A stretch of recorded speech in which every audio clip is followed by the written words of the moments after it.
महाराष्ट्र में सियासी हलचल काफी तेज है। नए मुख्यमंत्री के नाम पर अभी तक मुहर नहीं लग पाई है। वहीं महायुति की मीटिंग से ठीक पहले एकनाथ शिंदे के गांव चले जाने से सस्पेंस और भी गहरा गया है। एकनाथ शिंदे अचानक गांव क्यों चले गए, इसको लेकर तरह तरह के सवाल पूछे जा रहे हैं। अब इसके पीछे की वजह भी सामने आ गई है।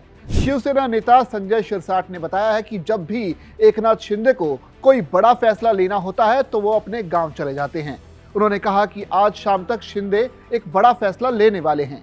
साथ ही उन्होंने ये भी कहा कि मुख्यमंत्री का नाम आज रात तक घोषित हो सकता है। महाराष्ट्र में मुख्यमंत्री के चेहरे को लेकर बना हुआ राज संजय शिरसाट के इस बयान के बाद और भी गहरा गया है। सभी के दिमाग में ये सवाल उठने लगा है कि आखिर एकनाथ शिंदे कौन सा बड़ा फैसला लेने वाले हैं।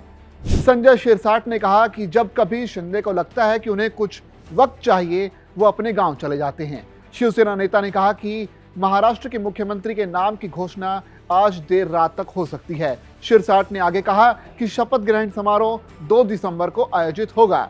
शिंदे के केंद्र में जाने की अटकलों को भी विराम देते हुए शिवसेना नेता ने कहा कि शिंदे केंद्रीय मंत्रिमंडल में कोई जगह नहीं लेंगे, वह महाराष्ट्र में ही असली राजनीति अपनी पारी खेलते रहेंगे। इसी बीच शिवसेना के एक अन्य नेता उदय सामंत ने भी शिंदे को लेकर कुछ दावे किए हैं। इसके मुताबिक जब एकनाथ शिंदे गुरुवार को दिल्ली में अमित शाह से मिलने पहुंचे थे तो उनकी तबीयत ठीक नहीं थी। उन्होंने बताया कि शिंदे को बुखार और जुकाम हुआ था। जब उनसे पूछा गया कि एकनाथ शिंदे, देवेंद्र फडणवीस और अजीत पवार की मीटिंग कब होगी तो उन्होंने कहा कि अगर ये बैठक फिजिकली नहीं हो पाती है तो वीडियो कॉन्फ्रेंस के जरिए होगी। गौरतलब है कि महाराष्ट्र में नई सरकार के गठन की अटकलों के बीच शुक्रवार को मुख्यमंत्री शिंदे अपने गृह स्थान सतारा निकल गए थे। शिंदे ने गुरुवार रात नई दिल्ली में पत्रकारों से बात करते हुए कहा कि सरकार गठन के सिलसिले में केंद्रीय गृह मंत्री और बीजेपी के वरिष्ठ नेता अमित शाह के साथ जो मुलाकात हुई है वो काफी सकारात्मक रही और अगले दौर की चर्चा शुक्रवार को मुंबई में होगी। हालांकि भाजपा सूत्रों ने कहा कि शुक्रवार को महायुति नेताओं की कोई बैठक निर्धारित नहीं थी। दिल्ली यात्रा के दौरान शिंदे ने शाह से मुलाकात कर राज्य में अगली सरकार के गठन पर चर्चा की थी।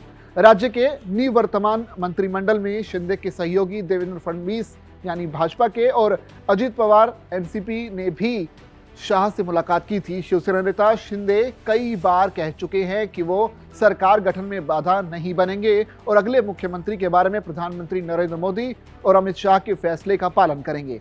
हाल ही में हुए विधानसभा चुनाव में भी भाजपा के नेतृत्व वाली महायुति की प्रचंड जीत के बाद अगली सरकार में शिंदे की जगह को शिवसेना में अलग अलग दृष्टिकोण से उभार कर देखा जा रहा है।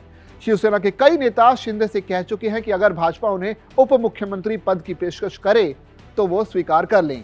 सूत्रों ने हालांकि ये भी कहा कि एक अन्य वर्ग का मानना है कि 2.5 साल से ज्यादा समय तक मुख्यमंत्री रहने के बाद उप मुख्यमंत्री पद स्वीकार करना उनके लिए सही नहीं होगा। तो ऐसे में देखना पड़ेगा कि महाराष्ट्र की जो कमान है वो किसके हाथों में रहने वाली है। लेकिन सबसे बड़ा सवाल है कि एकनाथ शिंदे गांव जाकर ऐसा कौन सा बड़ा फैसला लेने वाले हैं जिसकी शाम तक लगातार चर्चा हो रही है।